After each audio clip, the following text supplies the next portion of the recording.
gente bella y guapa que se conecta a estos lives de un random que hace repasos, clases, como quieran decirle, en esta aplicación. Bien, vamos a hablar ahora de los requisitos de la indemnización de perjuicios, como habíamos señalado, que estos requisitos son que el incumplimiento de la obligación sea imputable al deudor, que el deudor se constituya en mora y que la inejecución haya ocasionado perjuicio al acreedor. Eh, en esta ocasión, en este live, solo vamos a ver el primer requisito, que es que el incumplimiento de la obligación sea imputable al deudor. Que el incumplimiento de la obligación sea imputable al deudor, bueno, implica lo siguiente. Se le imputa la culpa al deudor cuando es el resultado de su dolo, culpa o hecho. Un acto, un incumplimiento es doloso cuando el deudor no cumple deliberadamente su obligación. Es culpable, es culpable cuando hay descuido o negligencia del deudor. Cuando hay descuido o negligencia del deudor. Y se entiende que hay un incumplimiento por hecho suyo cuando, sin haber dolo o culpa, el deudor es autor de un hecho que causa incumplimiento y causa perjuicio al acreedor. En este escenario se ponen los artículos 1826, 1925 y 1926 del Código Civil. Entonces, el incumplimiento es doloso cuando el deudor no cumple deliberadamente su obligación.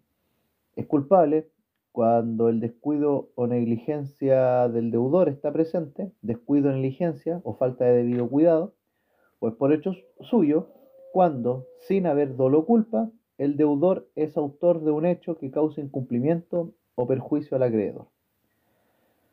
El incumplimiento por caso fortuito o fuerza mayor extingue la obligación. El incumplimiento por caso fortuito o fuerza mayor extingue la obligación. Salvo, bueno, vamos a revisar ahora. El artículo, bueno, vamos a hablar primero del caso fortuito. Esta es la estructura de defensa desde la perspectiva del deudor. Ya lo subimos en un video aparte, pero nunca está de más tenerlo en consideración de nuevo. Vamos a hablar de estas circunstancias que atenúan o disminuyen o eximen directamente la responsabilidad del deudor. Vamos a hablar primero del caso fortuito. El caso fortuito está señalado en el artículo 45 y se entiende como un terremoto o un naufragio. El Código Civil define que se llama fuerza mayor o caso fortuito el imprevisto a que no es posible resistir, como naufragio, terremoto, apresamiento de enemigos, etc. Aquí el legislador los hace sinónimos. Y bueno, las características que tienen en común es que son, en la mayoría de los casos, irresistibles, imprevisibles e involuntarios. Sin embargo, la doctrina los distingue. La doctrina distingue al caso fortuito de la fuerza mayor definiéndolo así.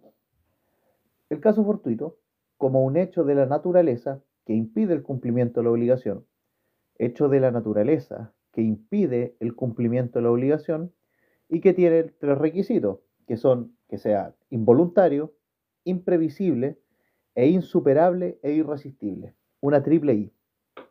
Involuntario, imprevisible e insuperable e irresistible. Que sea involuntario, ojo, esto no exime al deudor si es que está moroso o por retardo culpable.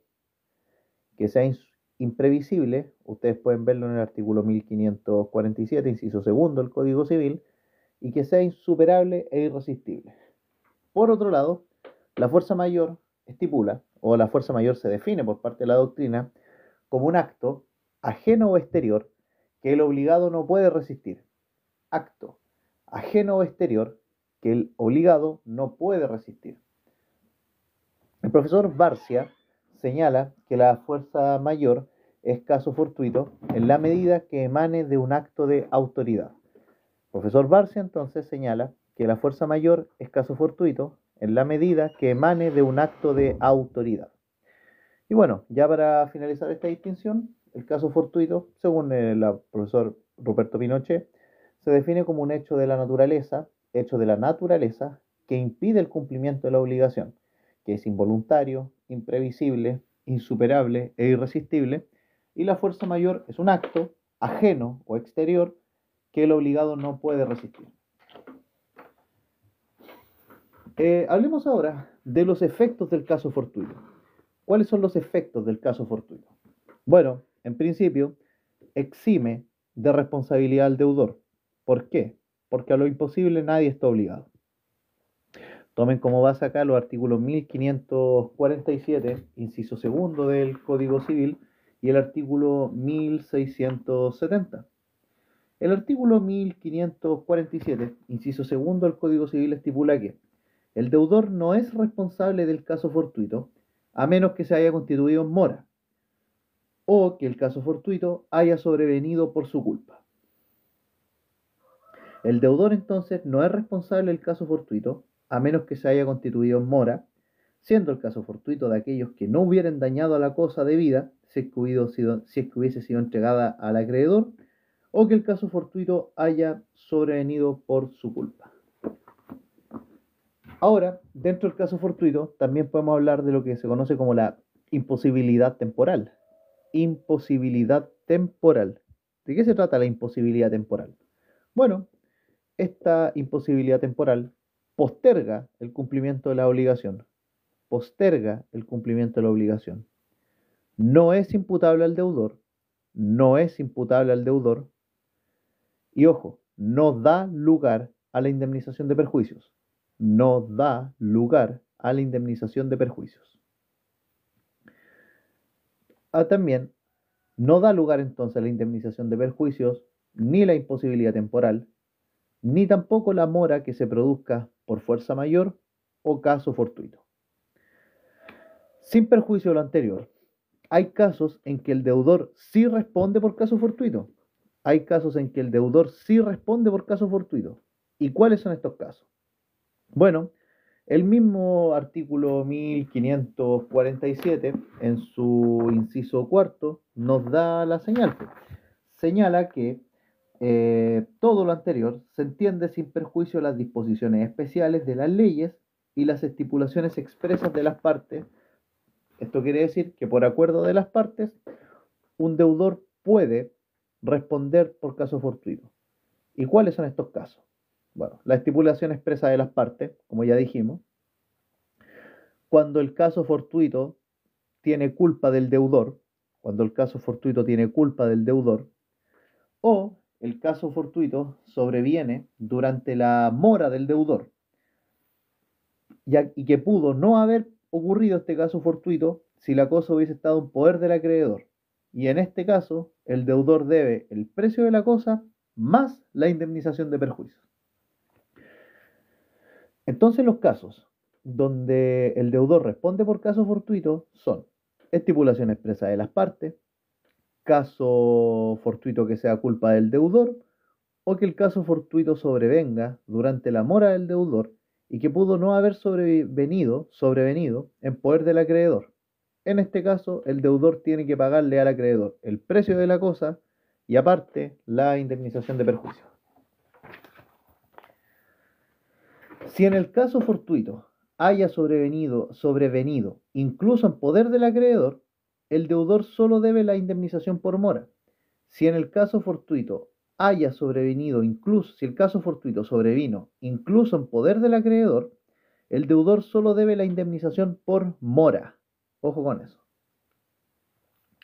Nuevamente, entonces, los casos donde el deudor responde por caso fortuito son estipulación expresa de las partes, que el caso fortuito sea culpa del deudor, que sobrevenga durante la mora del deudor. Esto se pone en el caso que el caso fortuito no hubiere pasado si la cosa se hubiese entregado a tiempo al acreedor, y aquí por lo tanto el deudor responde por el precio de la cosa más la indemnización de perjuicio. Y también responde perjuicios cuando la ley lo estipula. Aquí ustedes revisan el artículo 1676 del Código Civil. Por ejemplo, el que roba o hurta un cuerpo cierto es responsable de un caso fortuito. La Corte Suprema señala que es una cuestión de hecho determinar si hubo o no caso fortuito, casuística. El legislador contempla la posibilidad del caso fortuito en obligaciones tanto de dar, hacer, como no hacer. En las obligaciones de dar, se entiende que puede haber una pérdida de la cosa debida por fuerza mayor o caso fortuito. En las obligaciones de hacer, puede ser una enfermedad del deudor. Por ejemplo, no sé, tuvo una parálisis temporal y por eso no pudo ejecutar la obra debida. Ese es un caso fortuito en una obligación de hacer. Ahora, otros casos de casos fortuitos son la braveza del mar, dice don Andrés Bello, el incendio en sala de carbón en un buque. Estos ejemplos son muy del siglo XIX, pero están en atención al contexto de dictación del código. La braveza del mar o el incendio en sala del carbón de un buque, que se le incendien las calderas a un buque. Esos casos fortuitos. Es un ejemplo muy random, pero los profes van a decir, leyó el código. Bien, vamos a hablar ahora de la prueba del caso fortuito. El caso fortuito debe probarlo el que lo alega para eximirse de responsabilidad. El caso fortuito debe probarlo el que lo alega para que se pueda eximir de la responsabilidad. Esto conforme a los artículos 1674, 1698 y 1547 del Código Civil. Entonces, el caso fortuito debe probarlo el que lo alega para que se pueda eximir de la responsabilidad. Hay un atenuante de responsabilidad por caso fortuito. Ojo con eso, conforme lo señala el artículo 1674, inciso segundo del Código Civil, que señala que, bueno, vamos a leer el artículo 1674 en total, que señala que el deudor es obligado a probar el caso fortuito que alega, y si, estando en mora, pretende que el cuerpo cierto habría perecido igualmente en poder del acreedor, será también obligado a probarlo. Ojo con eso. El deudor entonces es obligado a probar el caso fortuito que alega. Si estando en mora pretende que el cuerpo cierto hubiese perecido igual en poder del acreedor, será también obligado a probarlo. Esto puede funcionarle como atenuante. Si la cosa hubiera perecido igual en poder del acreedor, solo estaría indemnizando la mora. Solo pagaría indemnización moratoria. Si la cosa hubiera perecido en poder del acreedor, igual, solo indemniza la indemnización por mora. O sea, solo indemniza la mora. Ahora, hay excepciones a todo esto. ¿Cuáles son estas excepciones? La cláusula penal y las obligaciones de dinero. Cláusula penal y obligaciones de dinero. La cláusula penal, que la vamos a ver más adelante, no se preocupen, pero ténganla en consideración, está regulada en el artículo 1542 y en esta cláusula penal no es necesario probar los perjuicios. Ojo con eso. El deudor no se exime de pagarlos, probando aún la falta de estos. En la cláusula penal no es necesario probar los perjuicios. El deudor no se exime de pagarlos, probando aún la falta de estos. Ojo, si ustedes quieren precisar con mayor detalle la cláusula penal, revisen el título 11, entonces, revisen el título 11 del libro cuarto del Código Civil, que va de los artículos 1535 al artículo 1544 del Código Civil. La otra excepción a este caso fortuito son las obligaciones de dinero que vienen a estar señaladas en el artículo 1559 del Código Civil, que están en el título 12 sobre los efectos de las obligaciones.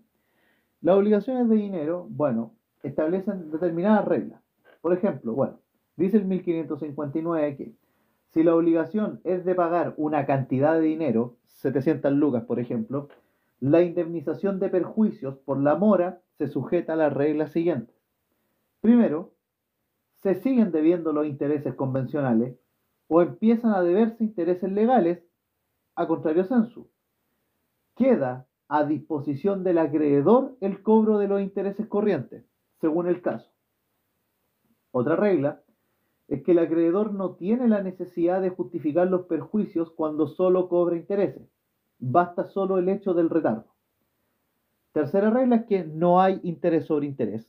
En las obligaciones de dinero no hay interés sobre interés. Y cuarto, la regla anterior se aplica a toda especie de rentas, cánones o pensiones periódicas. Entonces, en las obligaciones de dinero, que son una excepción a lo anteriormente dicho respecto al caso fortuito, es que si la obligación es de pagar una cantidad de dinero, la indemnización de perjuicios por la mora está sujeta a las siguientes reglas. Primero, se siguen debiendo intereses convencionales o empiezan a deberse intereses legales a contrario censo. Queda a disposición del acreedor el cobro de intereses corrientes según el caso.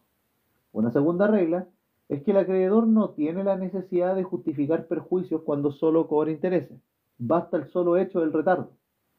Tercero, los intereses atrasados no producen interés sobre interés, así que cuando vean una casa comercial promocionando, no, no te vamos a cobrar interés por sobre interés, bueno, no pueden hacerlo, así que lo único que están haciendo es repetir una restricción que ellos tienen y tratan de venderlo como una garantía. Y cuarto, es que la regla anterior se aplica a toda especie de rentas, cánones y pensiones periódicas. Ahora, bueno, aquí lo que importa para temas de indemnización de perjuicios es que en las obligaciones de dinero, si el acreedor cobra intereses, no está obligado a probar los perjuicios. Ojo con eso. Vamos con la culpa. Vamos con la culpa. La culpa, bueno, esto es una de las preguntas que a mí me hicieron una vez cuando estaba empezando a estudiar para el grado y yo quedé en blanco porque no supe qué responder, po. Pero miren, para que no les pase eso, para que no sean como yo, ustedes quédense con que la culpa es la falta de diligencia o debido cuidado. Listo. Falta de diligencia o debido cuidado. Listo. Eso es todo lo que tienen que saber. Esa es una excelente definición de culpa, es escueta y es certera. La culpa no tiene definición legal, sin perjuicio que en materia contractual se gradúa y que dicha graduación ustedes la pueden encontrar en el artículo 44 del Código Civil. Si ustedes manejan ese artículo, van a entender mucho mejor la responsabilidad en el libro cuarto. Bien, la culpa entonces es la falta de diligencia o debido cuidado de una persona en el cumplimiento de una obligación. La culpa es la falta de diligencia o debido cuidado de una persona en el cumplimiento de una obligación. Se distingue acá la culpa contractual y la culpa extracontractual. La culpa contractual tiene que ver con el incumplimiento de una obligación contractual, obvio. La culpa contractual tiene que ver con el incumplimiento de una obligación, mientras que la culpa extracontractual tiene que ver con la ejecución de un hecho ilícito. La culpa extracontractual tiene que ver con la ejecución de un hecho ilícito, dígase un delito o dígase un cuasi delito, que está regulado en el título 35 del libro cuarto del Código Civil. La culpa es una es la culpa, pero sus circunstancias permiten clasificarla de distintas maneras. Como habíamos dicho, culpa contractual y culpa extracontractual. La culpa contractual supone una relación jurídica previa que se incumple, conforme lo señala el artículo 1556, en cuanto la indemnización de perjuicios comprende el daño emergente y lucro cesante, ya provenga de no haberse cumplido la obligación o de haberse cumplido imperfectamente o de haberse retardado el cumplimiento, exceptuándose los casos en que la ley lo limita expresamente al daño emergente. Bien, la culpa contractual entonces supone una relación jurídica previa que se incumple por descuido o negligencia. Aquí hay una obligación previa que no se cumple. La culpa en materia contractual se gradúa en grave, leve, levísima, grave, leve, levísima. La ley señala, cuando habla de culpa en muchos contextos se refiere a la culpa leve. Ojo con eso. Y en materia contractual, la culpa se presume. Pero ojo, ¿por qué? Porque el deudor debe probar la debida diligencia. El deudor debe probar la debida diligencia, conforme lo señala el artículo 1549 del Código Civil, que sostiene que la obligación de conservar la cosa, en relativo a las obligaciones de edad, exige que se emplee en la custodia el debido cuidado. Respecto a la culpa extracontractual, o culpa delictual o aquiliana, esta consiste en la ejecución de un hecho culpable, un delito o un cuasi delito. Aquí la obligación se genera o se deriva de un hecho culpable, y en materia extracontractual la culpa no se gradúa, la culpa es una en materia extracontractual. Y ojo, esta culpa extracontractual debe probarla el acreedor. La culpa extracontractual debe probarla el acreedor. Esto, entre paréntesis, esto lo van a ver en daños, pero pueden verlo en los videos que hemos subido, pero el hecho de que la culpa deba probarse en materia extracontractual trae algunas complicaciones, por lo difícil que puede resultar probarla. Entonces, por esa razón, es que el legislador, en el título 35 del libro cuarto, establece presunciones de responsabilidad, que son las presunciones por hecho propio, que están en el artículo 2329, las presunciones por hecho ajeno, que están en los artículos 2320, 2321 y 2322, y la culpa por hecho de las cosas. Ojo con eso. No recuerdo los artículos de esas, pero esas son las tres. Y pueden revisarla ahí. Pero la culpa por hecho de las cosas es una cosa que se arroja desde un edificio, una obra que cae en ruina y la responsabilidad por hecho de los animales. Eso. Las reglas que aplican a las obligaciones cuasi contractuales o de la ley son las siguientes. Ahora cambiando el tema, pero dentro de lo mismo, es que las reglas que aplican a las obligaciones cuasi contractuales o de la ley son las siguientes. ¿Qué son? Primero, las reglas de la culpa contractual, pero esta terminología tampoco tampoco es muy correcta, hay que decirlo. La graduación de la culpa se aplica en los siguientes casos. Por ejemplo, en la agencia oficiosa, que ya tenemos un video sobre los cuasi contratos, pero la agencia oficiosa, al igual que la comunidad, son cuasi contratos. En la agencia oficiosa se gradúa la culpa, conforme al artículo 2288. En la comunidad también se gradúa la culpa, vayan derecho al artículo 2308. Y también se gradúa la culpa en las obligaciones del padre y el guardador.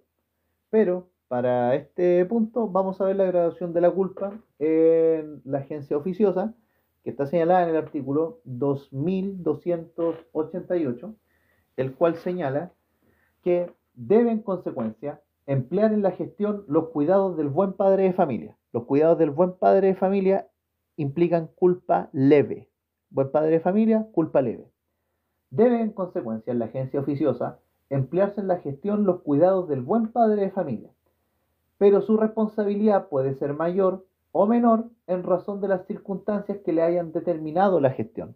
Por lo tanto, puede ser tanto culpa grave, que en materia civil equivale al dolo, que el estándar es bastante más bajo, o puede ser culpa levísima, que es como la culpa más terrible que te pueden sancionar.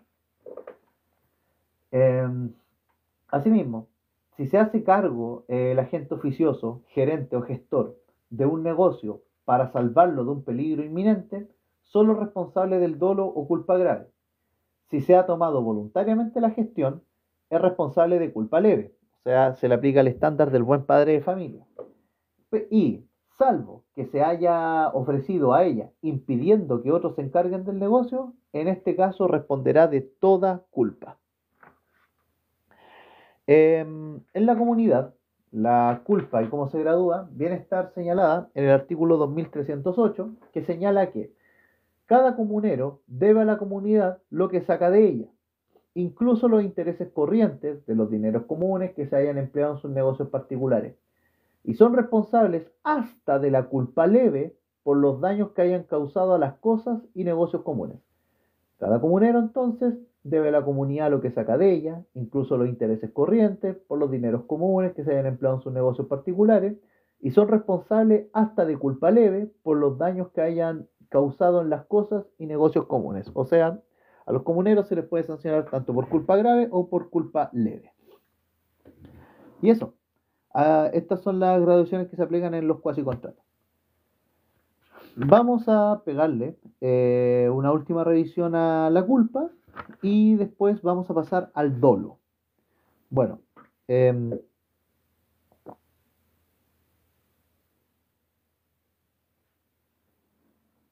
vamos con los grados de culpabilidad. El derecho romano distinguía la culpa lata, que para ellos era la más grave, la máxima negligencia, que era igual a dolo, y distinguía a la culpa leve, la que era la responsabilidad general del deudor por incumplimiento. Es el derecho francés el que incluye el concepto de culpa levísima, porque bueno, nuestro código toma de ellos esta base, y el deudor responde por responsabilidad extracontractual hasta por la más mínima negligencia, en este concepto de la culpa levísima. Esta clasificación tripartita es excepcional. Solo nuestro Código Civil, el mejor Código Civil de la vida, que inspira a los demás códigos civiles de América, sistematiza esta clasificación tripartita de la culpa. Y bueno, lo otro que probablemente no, pero como en Colombia, en todos estos países, sí, pero porque toman de base el Código Civil chileno. Vale.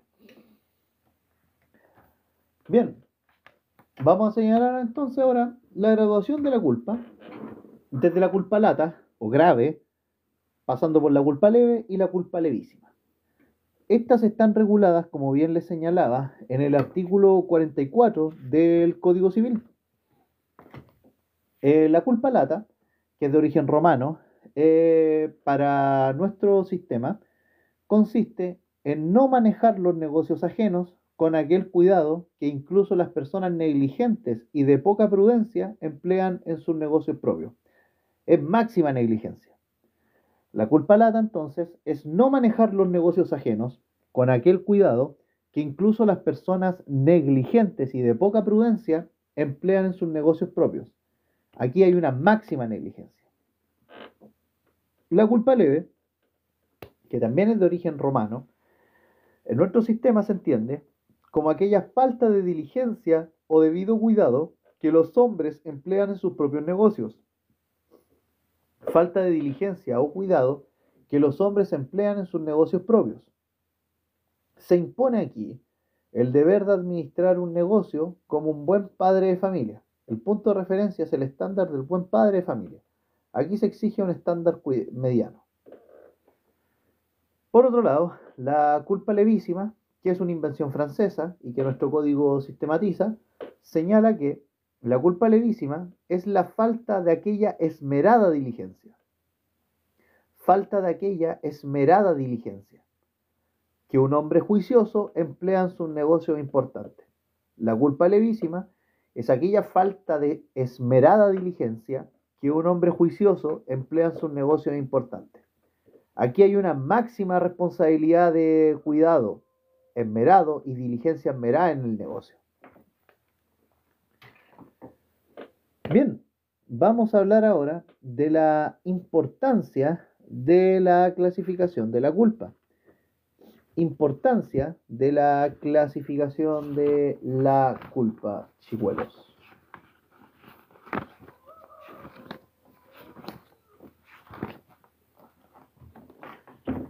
¿Cuál es la importancia de clasificar la culpa?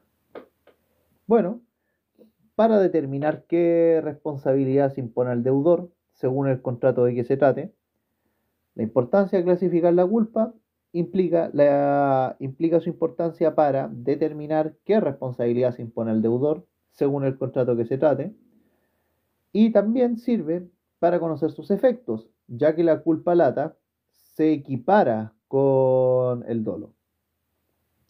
Ya sirve para determinar sus efectos, ya que la culpa lata se equipara con el dolo. De acuerdo con, bueno, la determinación de la culpa, de acuerdo a la naturaleza del contrato que se trate, que también está dentro del estudio de la importancia de clasificación de la culpa, es que, gracias amigo por apoyar el live, la determinación de la culpa, de acuerdo a la naturaleza del contrato que se trate, viene a estar señalada en el artículo 1547 del Código Civil, El que establece el tipo de responsabilidad según a quién beneficia el contrato. Si el contrato beneficia al acreedor, el deudor responde de culpa lata. Su negligencia acá raya en la mala fe. Por ejemplo, el contrato de depósito. Si el contrato entonces beneficia al acreedor, el deudor responde de culpa lata y su negligencia aquí raya en la mala fe. Por ejemplo, el contrato de depósito. Si es un contrato de beneficio de ambas partes, el deudor responde de culpa leve. Si es un contrato de beneficio de ambas partes, el deudor responde de culpa leve, es decir, se le aplica el estándar del buen padre de familia. Por ejemplo, la compraventa, la permuta, en el arrendamiento. Incurren en esta responsabilidad también los que administran los bienes ajenos. Y si los contratos van en beneficio solo del deudor, aquí responde de culpa levísima. Por ejemplo, el comodato o préstamo de uso, que es el mismo. El comodato también se conoce como préstamo de uso. Entonces, de acuerdo a la naturaleza del contrato, la responsabilidad es la siguiente. Primero, si el contrato es a beneficio del acreedor, el deudor responde de culpa lata, y aquí su negligencia raya en la mala fe. Por ejemplo, el contrato de depósito. Si los contratos son de beneficio de ambas partes, el deudor responde de culpa leve, como por ejemplo el compraventa, permuta o arrendamiento, e incurren en esta responsabilidad también los que administran bienes ajenos. Y también, en caso de los contratos en beneficio del deudor, aquí se responde de culpa levísima, en este caso por parte del deudor, por ejemplo el comodato o préstamo de uso. Aquí vincúlenlo con dos artículos súper importantes, que son el artículo 1547, inciso tercero, y el artículo 1671. Ambos se refieren a la prueba de la culpa. Y respecto a la prueba de la culpa, el acreedor debe acreditar la existencia de la obligación. El acreedor debe acreditar la existencia de la obligación y el deudor es el que debe probar la debida diligencia o cuidado. El deudor es el que debe probar la debida diligencia o cuidado y el acreedor es el que tiene que probar la existencia o acreditar la existencia de la obligación. El artículo 1547 señala que el deudor no es responsable sino de la culpa lata en los contratos que por su naturaleza solo son útiles al acreedor. Es responsable de la leve en los contratos que se hacen para beneficio recíproco de las partes y de la levísima en los contratos en que el deudor es el único que reporta un beneficio. Por ejemplo, como ya dijimos, un comodato. El deudor no es responsable del caso fortuito a menos que se haya constituido en mora o que el caso fortuito haya sobrevenido por su culpa. La prueba de la diligencia o cuidado incumbe al que ha debido emplearlo y la prueba del caso fortuito al que lo alega. Todo lo cual, sin embargo, se entiende sin perjuicio de las disposiciones especiales de las leyes y las estipulaciones expresas entre las partes. Hola, bendita eres, ¿qué tal? Bienvenida. Esta es otra faceta, aparte de occidentales. Bien, eso respecto a la culpa. Ahora vamos a ver el dolo. Vamos a ver el dolo. El dolo, que viene a estar regulado en el artículo 44 del Código Civil. El dolo, que viene a estar regulado en el artículo 44 del Código Civil, y es la intención positiva de inferir daño o injuria a otra persona o propiedad de otro. Es la intención positiva de inferir daño o injuria a la persona o propiedad de otro. El dolo tiene tres dimensiones. ¿Cuáles son estas tres dimensiones del dolo? Bueno, estas ya las vimos en acto jurídico, pero nunca está de más recapitular, porque son ramos que están ultra coligados. El dolo tiene una dimensión como vicio del consentimiento, como elemento o fuente del delito civil, y como causal de incumplimiento de obligaciones. Y como causal de incumplimiento de obligaciones se entiende como una maquinación fraudulenta que tiene como fin incumplir la obligación. Entonces el dolo tiene tres dimensiones: vicio del consentimiento, elemento o fuente del delito civil y como causal de incumplimiento de obligaciones. Aquí En esta última se entiende como una maquinación fraudulenta que tiene como fin incumplir la obligación. El dolo, conforme lo señala el artículo 1558, agrava la responsabilidad del deudor. El dolo agrava la responsabilidad del deudor y el mismo artículo señala que si no se puede imputar dolo al deudor, solo es responsable de los perjuicios que se previeron o pudieron preverse al tiempo del contrato. Pero si hay dolo, es responsable de todos los perjuicios que fueron una consecuencia inmediata o directa de no haberse cumplido la obligación o de haberse demorado su cumplimiento. Pero si hay dolo en el incumplimiento, es responsable de todos los perjuicios del deudor que fueron consecuencia inmediata o directa de no haberse cumplido la obligación o de haberse demorado su cumplimiento. Ojo con eso. Vamos a hablar ahora de la prueba del dolo. De la prueba del dolo. El dolo debe probarlo el que lo alega. El dolo debe probarlo el que lo alega. Todo medio probatorio es adecuado conforme a la ley. Ojo con eso. La excepción acá viene a ser la presunción de dolo. El dolo no se presume salvo que la ley establezca lo contrario. Por ejemplo, presunción de dolo, ustedes tienen el artículo 968, numeral 5, en materia de derecho sucesorio, que es la ocultación dolosa de testamento. Eso es una presunción de dolo. Y el dolo debe probarse en el incumplimiento de la obligación que se presume culpable, en el incumplimiento de la obligación que se presume culpable y en el caso fortuito que exime o atenúa responsabilidad. El dolo debe probarse en el incumplimiento de la obligación que se presume culpable o en el caso fortuito que exime o atenúa la responsabilidad. ¿Cuáles son los efectos del dolo? ¿Cuáles son los efectos del dolo? Vamos a hablar de esto ahora. Oh, es terrible estar congestionado, viejo. Ya. Los efectos del dolo son los siguientes. Primero, da lugar a la indemnización de perjuicio. No hay aquí diferencia con la culpa, solo en esto. El dolo da lugar a la indemnización de perjuicio.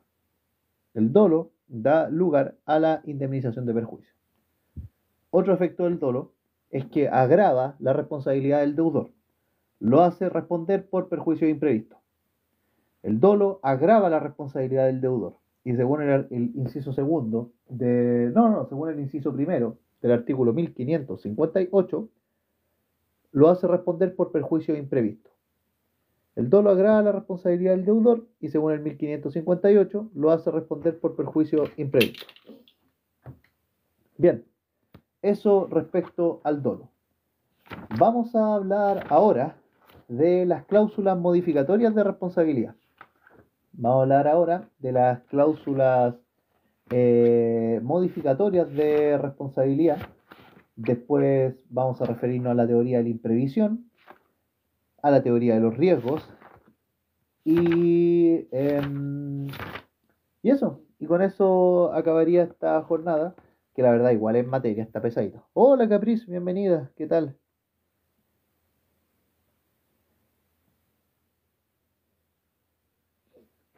Así que vamos a hablar de las cláusulas modificatorias de responsabilidad. Las cláusulas modificatorias de responsabilidad vienen a estar señaladas en el artículo 1547 y 1548 del Código Civil. Vamos a revisar primero los artículos y después nos vamos a ir con la materia de lleno. El artículo 1547 señala que el deudor no es responsable sino de la culpa lata en los contratos que por su naturaleza solo son útiles al acreedor, es responsable de la culpa leve en los contratos que se hacen para beneficio recíproco de las partes y de la levísima en los contratos en que el deudor es el único que reporta beneficio. El deudor no es responsable del caso fortuito, a menos que se haya constituido en mora o que el caso fortuito haya sobrevenido por su culpa. La prueba de la diligencia o cuidado incumbe al que ha debido emplearlo y la prueba del caso fortuito al que lo alega.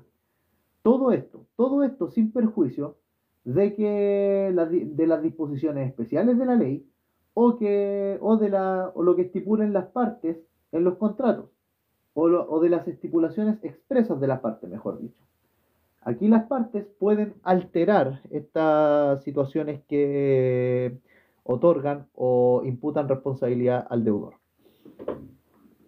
Y el artículo 1558 señala que las estipulaciones de los contratantes pueden alterar las reglas de imputación de responsabilidad. Vamos a señalar acá que la responsabilidad normal del deudor puede modificarse por disposición de la ley o por acuerdo de las partes, y puede ser mayor o menor. La responsabilidad normal del deudor puede modificarse por disposición de la ley o acuerdo de las partes, por lo que esta responsabilidad puede ser mayor o puede ser menor. Vamos a referirnos primero a las cláusulas que agravan la responsabilidad del deudor y después a las cláusulas que la atenúan. Respecto a las cláusulas que agravan la responsabilidad del deudor, se puede estipular que el deudor responda por el caso fortuito.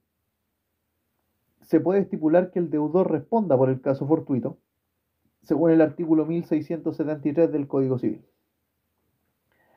Que el deudor responda también de un grado de culpa que lo obligue a ser más diligente de lo que en realidad corresponda.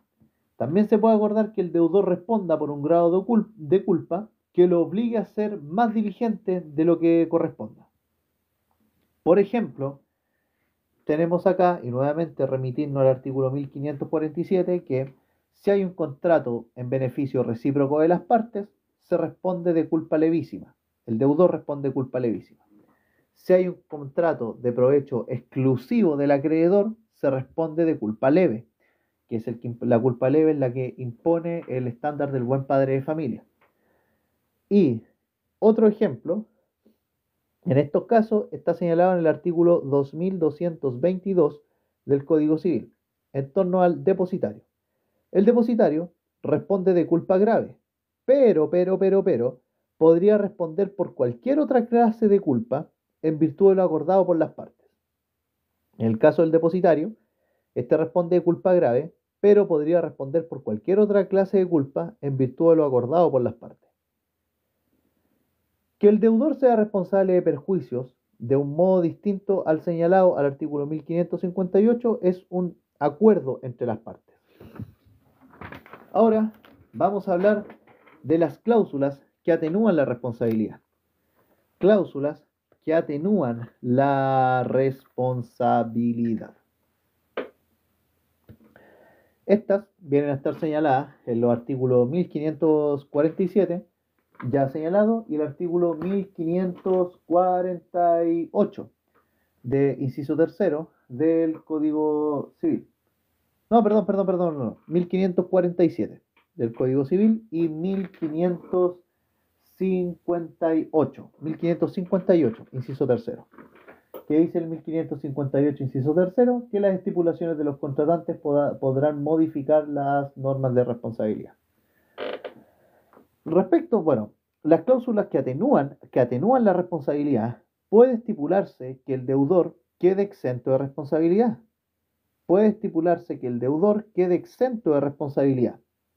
El límite está en que no se puede condonar el dolo futuro, ni tampoco se exime de la culpa lata, que en materia civil equivale al dolo. Entonces puede estipularse que el deudor quede exento de responsabilidad, y el límite es que no se puede condonar el dolo futuro y tampoco eximirlo de la culpa lata, que en materia civil equivale al dolo. Solo se restringe esta atenuación de responsabilidad a los casos de culpa leve y culpa levísima. Solo se restringe esta responsabilidad a los casos de culpa leve, que impone el estándar del buen padre de familia, y al de culpa levísima, que impone el estándar del hombre juicioso y prudente, que esta esmerada diligencia que emplea el hombre juicioso y prudente en el desempeño y ejercicio de sus propios negocios. Hay otra cláusula dentro de esta que conocemos como la cláusula de irresponsabilidad de transporte. Cláusula de irresponsabilidad de transporte. La cláusula de irresponsabilidad de transporte aquí se libera al deudor de toda clase de responsabilidad por su incumplimiento. Aquí no está obligado a pagar ningún perjuicio, ninguno. El fundamento que es el principio de la libertad contractual, y el artículo 1547, inciso final. Los límites del legislador viene a establecer el legislador sus límites en el artículo 300 del Código del Trabajo. No procede aquí la cláusula de irresponsabilidad por el patrón por accidentes de trabajo. Los límites a las cláusulas de irresponsabilidad, que nosotros ya las vimos con Capriz a propósito del derecho de daño, tienen un límite impuesto por el legislador en el artículo 300 del Código del Trabajo. No procede la cláusula de irresponsabilidad del patrón por accidentes de trabajo. Gracias a Dios. Hola Matica, muchas gracias por ese regalito, muy agradecido. Bien, vamos a hablar ahora de la teoría de la imprevisión y después toca hablar de la teoría de los riesgos. Ojo con esto, súper importante, aunque bueno, la teoría de los riesgos podríamos tratarla aparte, ¿eh? No sé qué dicen ustedes porque igual es un poquito larga y la teoría de la imprevisión también tiene detalles que son importantes de conocer. Pero venga, démosle. La teoría de la imprevisión se liga con el caso fortuito. El caso fortuito se entiende aquí como la impotencia absoluta para cumplir la obligación y por eso se extingue. Caso fortuito implica impotencia absoluta para cumplir la obligación y por eso se extingue. En ciertos casos, se dan situaciones que significan un desembolso gravoso y exagerado por parte del deudor. Hay una pérdida de equilibrio total en las prestaciones del contrato que no fueron consideradas al momento de celebrarlo. Hay una pérdida de equilibrio total en las prestaciones del contrato que no se consideraron al momento de celebrarlo. ¿Puede el tribunal cambiar el contrato? En virtud del principio de intangibilidad de los contratos, señalado en el artículo 1545 del Código Civil, no puede. El 1545, que es el artículo cabecera del título 12 del libro cuarto, que habla sobre el efecto de las obligaciones, señala que todo contrato legalmente celebrado es ley para los contratantes y no puede ser invalidado sino por su consentimiento mutuo o causas legales. Aquí no incluye al juez que puede intervenir. ¿Puede el tribunal cambiar el contrato? Bueno, en virtud de esta limitación, la doctrina desarrolla una idea que puede permitir al deudor el derecho de solicitar una modificación de la prestación del contrato con el objeto de restaurar el equilibrio perdido por los hechos o circunstancias imprevistas, que son ajenos a la voluntad de las partes, una pandemia, por ejemplo. Se puede definir a la teoría de la imprevisión, dentro de lo que se puede definir, porque no tiene una definición legal, como una facultad del deudor, facultad del deudor para solicitar la resolución o revisión de un contrato, cuando un imprevisto ajeno a la voluntad de las partes transforma la obligación del deudor en una obligación exageradamente onerosa.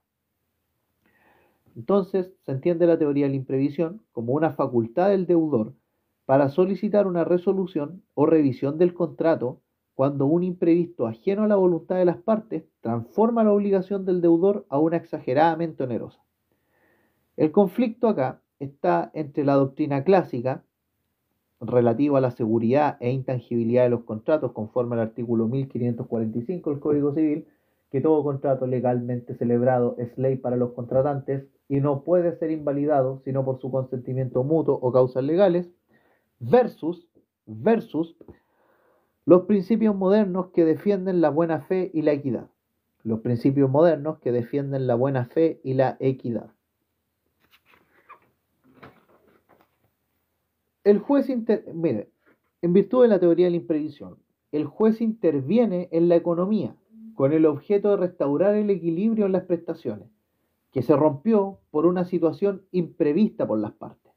El juez busca restaurar el equilibrio. ¿Cuál es el origen de la teoría de la imprevisión? Bueno, algunos le atribuyen su origen al derecho canónico, que sí, que Chile es un país laico, sí, pero don Andrés Bello, esa idea es completamente ajena a su época. Ya, su origen de la teoría de la imprevisión está dado, por ejemplo, en el derecho canónico con la cláusula rebus sic stantibus. Rebus sic stantibus. Bueno, pero esta cláusula sostiene en el derecho canónico que las obligaciones se deben cumplir mientras subsistan las circunstancias bajo las cuales la convención se celebró. Según el derecho canónico, las cláusulas se deben cumplir mientras subsistan las circunstancias bajo las cuales la convención se celebró. El derecho internacional acoge la teoría de la imprevisión, pero ojo, en los códigos clásicos como el chileno no, en virtud de la autonomía de la voluntad y la reticencia a dar facultades mayores a los jueces. Después de la Segunda Guerra Mundial, Francia viene a aceptar la teoría de la imprevisión, pero solo en materia administrativa. Y el Código Civil Italiano la sistematiza.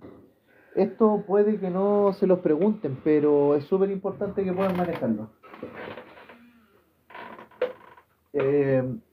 Respecto a la imprevisión y relación con otras instituciones, tenemos que mencionar el caso fortuito, la lesión y el enriquecimiento sin causa. La teoría de la imprevisión bien se relaciona con el caso fortuito, la lesión y el enriquecimiento sin causa. Vamos a mencionar cada uno de estos. En relación con el caso fortuito, hay que señalar lo siguiente. Se ha intentado asimilar la imprevisión al caso fortuito. Ojo con eso, ya que en ambos hay imprevistos posteriores al contrato y ajenos a la voluntad de las partes. Pero las diferencias son que en la teoría de la imprevisión hay una dificultad mayor o menor de cumplir la obligación. Hay un desembolso exagerado para cumplir la obligación. Mientras que en el caso fortuito hay una imposibilidad absoluta de incumplimiento de la obligación. En la imprevisión, entonces, hay una dificultad para cumplir la obligación, un desembolso exagerado. Pero en el caso fortuito hay una imposibilidad absoluta de cumplir la obligación. La regla general es que en la teoría de la imprevisión, la regla general es que se modifica la obligación, mientras que en el caso fortuito no hay modificación de la obligación. Entonces, esas serían las principales diferencias entre la imprevisión en el caso fortuito, más allá de que se intentó asimilar en su momento, porque en ambos hay imprevistos posteriores al contrato y ajeno a la voluntad de las partes. Una busca modificar la obligación.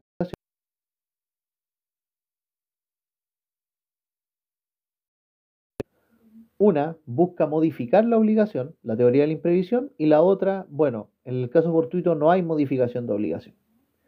Respecto a la lesión, en la imprevisión, el equilibrio se rompe mientras la obligación está pendiente. En la imprevisión, el equilibrio se rompe mientras la obligación está pendiente. Mientras que en la lesión hay una excesiva onerosidad, pero que es coetánea al nacimiento de la obligación. Y por lo demás, la lesión, no así la lesión enorme, no vicia el consentimiento, aunque el anteproyecto Código Civil sí la consideraba como un vicio al consentimiento. Y respecto de quédense con que la imprevisión, el equilibrio se rompe mientras la obligación está pendiente, y en la lesión la excesiva onerosidad se presenta como circunstancia coetánea al nacimiento del contrato. Respecto a la imprevisión, en relación con el enriquecimiento sin causa, señalar que en la imprevisión el enriquecimiento deriva de la desvalorización de la prestación del acreedor fundada en el contrato. En la imprevisión, el enriquecimiento deriva de la desvalorización de la prestación del acreedor fundada en el contrato. Mientras que en el enriquecimiento sin causa, el desequilibrio económico no se justifica, no tiene justificación jurídica. En el enriquecimiento sin causa, el desequilibrio económico carece de causa, mientras que la imprevisión, el enriquecimiento se funda en el contrato y en el cambio de circunstancia que es desfavorable al deudor y que torna el cumplimiento de su obligación excesivamente oneroso. Los requisitos doctrinarios de la imprevisión son los siguientes. Primero, el contrato debe ser de tracto sucesivo. El contrato debe ser de tracto sucesivo. Si el contrato se cumplió íntegramente, no hay entonces imprevisión, po. Obvio que no. En cuanto al imprevisto sobreviniente, el imprevisto sobreviniente debe acontecer después del contrato. Tiene que ser ajeno a la voluntad de las partes y debe ser imprevisible. El imprevisto sobreviniente debe sobrevenir después del contrato, ser ajeno a la voluntad de las partes y debe ser imprevisible. De ahí la teoría de la imprevisión, claro. Otro requisito doctrinario de la imprevisión es que el cumplimiento de la obligación debe importar un desembolso exagerado. El cumplimiento de la obligación debe importar un desembolso exagerado, que va mucho más allá del riesgo normal de un contrato. Aquí no hay, pero ojo, no hay teoría de la imprevisión en contratos aleatorios, porque los contratos aleatorios son una contingencia incierta de ganancia o pérdida. No hay teoría de la imprevisión en contrato aleatorio. Yo les menciono, lo vuelvo a mencionar, si quieren entender y que se les dé mejor esta materia, manejar muy bien el título primero del libro cuarto del Código Civil, que mete la fuente de las obligaciones, la definición de contrato, los tipos de contrato, etc. Bien, vamos ahora a hablar de los efectos de la imprevisión. Los efectos de la imprevisión. Aquí hay una discusión doctrinaria. Hay una discusión doctrinaria que señala lo siguiente, que un primer efecto, o la primera doctrina, mejor dicho, señala que el efecto de la teoría de la imprevisión es que tiene los mismos efectos del caso fortuito, es decir, que extingue la obligación. Una postura señala que los efectos de la imprevisión es que son los mismos efectos que el caso fortuito, o sea, se extingue la obligación. Otra postura señala que otro efecto de la imprevisión es autorizar al juez, es que se autoriza, otra postura señala que se autoriza al juez a suspender el cumplimiento del contrato o modificarlo para restaurar el equilibrio de las prestaciones. Otra postura señala que el efecto de la imprevisión es autorizar al juez para suspender el cumplimiento del contrato o modificarlo, o modificar el contrato para restaurar el equilibrio de las prestaciones. Y una tercera postura doctrinaria, en cuanto al efecto de la imprevisión, es que no se adapta la imprevisión al Código Civil, pero sí a leyes especiales. Se tiene que atender a leyes especiales para ver sus efectos. Entonces, respecto a los efectos de la teoría de la imprevisión, señalar que hay tres posturas. Una sostiene que sus efectos son los mismos que el caso fortuito, o sea que se extingue la obligación. Otra postura es que autoriza al juez a suspender el cumplimiento del contrato o a modificarlo para restaurar el equilibrio de las prestaciones. Y una tercera postura señala que debe atenderse a las leyes especiales para determinar sus efectos. Bien. Vamos a hablar ahora de ejemplos de disposiciones que aceptan modificaciones en la prestación. Efectos de modificaciones que aceptan la modificación en la prestación. Acá tenemos, por ejemplo, el derecho de alimentos, ¿sí? Porque el derecho de alimentos acepta modificación en una prestación, según el artículo 332, que viene a señalar que los alimentos que se deben por ley se entienden concebidos para toda la vida del alimentario, continuando las circunstancias que legitimaron la demanda. Ojo con esto. Continuando las circunstancias que legitimaron la demanda. Con todo, los alimentos concedidos a los descendientes y a los hermanos se devengan hasta que cumplan 21 años, salvo que estén estudiando profesión u oficio, caso en el cual cesan a los 28, o que les afecte una incapacidad física o mental que les impida subsistir por sí mismos, o que por circunstancias calificadas el juez considere indispensables para su subsistencia. En estos casos se puede haber una modificación de la prestación. Otro caso donde pueden haber modificaciones en la prestación y que está señalado en el Código Civil es en el comodato. Por ejemplo, la restitución anticipada del comodato por muerte del comodatario, o una necesidad imprevista del comodante. O también en el contrato de depósito, donde el depositario puede anticipar la entrega cuando persigue la cosa en su poder, etc. Pero también tenemos ejemplos de disposiciones que rechazan las modificaciones en la prestación. Ejemplos de disposiciones que rechazan las modificaciones en la prestación. Por ejemplo, el arrendamiento de predios rústicos, señalado en el artículo 1983 del Código Civil, el arrendamiento de predios rústicos, que señala que el colono no puede pedir rebaja del arrendamiento alegando caso fortuito extraordinario por haberse destruido la cosecha.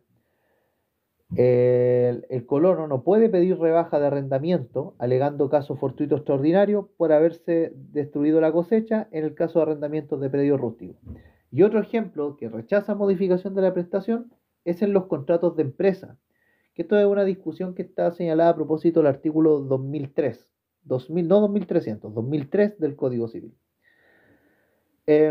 La regla primera es que el empresario no puede pedir el aumento de precio porque, por ejemplo, se encarecieron los jornales o los materiales. El empresario no puede pedir aumento de precio porque, por ejemplo, se encarecieron los jornales o los materiales. Y una regla segunda, que sí puede llegar a coger la imprevisión, es que en caso de un vicio oculto del suelo que no pudo preverse, aquí el empresario puede recurrir al juez. Bien, y ya con esto finalizamos porque en virtud de lo importante que es y la precisión que debemos tener, vamos a hacer un video aparte de la teoría de los riesgos. Pero vamos a terminar con lo siguiente dentro de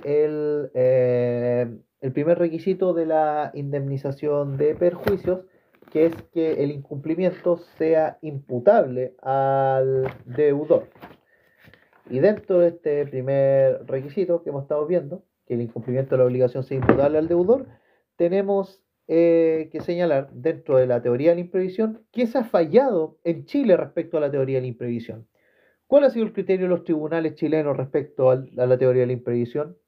Bueno, están de acuerdo en que la institución no está expresamente consagrada en Chile, más allá de que hubo un proyecto de ley el año 2020 que pretendía agregar el artículo 1546 bis, que los profesores lo valoraron, que era muy lindo, idóneo, etcétera, pero que no era necesario si ya el 1546 señalaba que los contratos deben ejecutarse de buena fe, etcétera.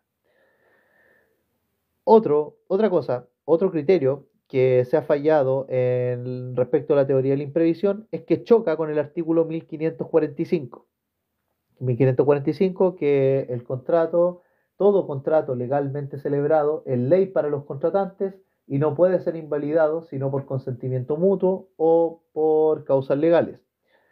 La teoría de la imprevisión choca con esta norma y por lo tanto con el principio de intangibilidad de los contratos.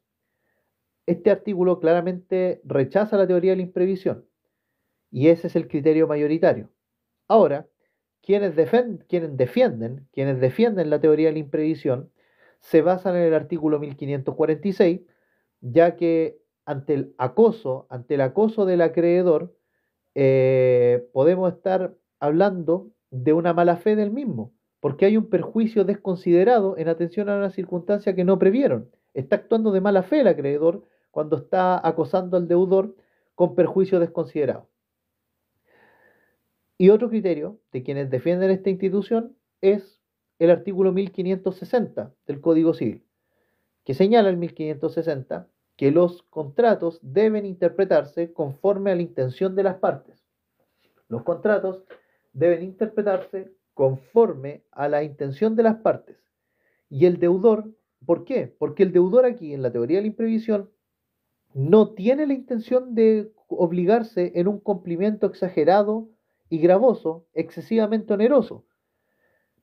Entonces estos son los dos criterios que defienden quienes defienden la institución de la teoría de la imprevisión, que se basa en el 1546, que señalan que el acoso desconsiderado del acreedor para con el deudor es mala fe, y quienes sostienen el criterio del artículo 1560, que conocida claramente la intención de los contratantes,